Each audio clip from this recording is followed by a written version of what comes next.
София стана сцена на събитие с международен знак. Събраха се стотици младежи от цял свят, които ще участват във втората световна среща на млади лидери за ООН.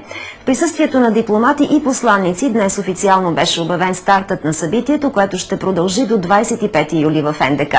Българската национална телевизия е един от основните медийни партньори. Как започна тази среща на младите лидери и как ще продължи, вижте сега следващия репортаж. Над 160 студенти от Европа, Азия, Африка, Северна и Южна Америка са в България, за да влязат в ролята на истински дипломати и да покажат своите умения. Те бяха официално поздравени от редица видни дипломати и посланници.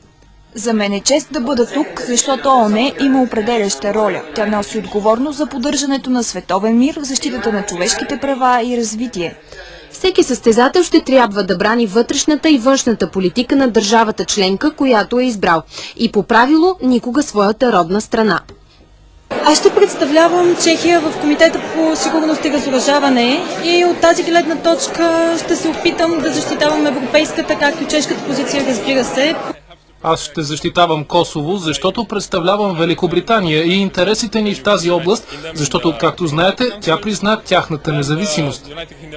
Идеята е младите лидери да влязат в обувките на истинския дипломат, да покажат силен характер и мотивация за решаването на сложни проблеми, защото това е тяхното бъдеще, обясняват организаторите. Всички участници ще работят като професионалисти върху едни от най-горещите теми за ООН, като морското пиратство, Косово, Грузия и Близкия изток.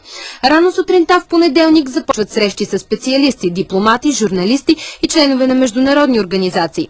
Вратите в НДК са широко отворени за всички. Студентки заведоха дело срещу наредба на Министерството на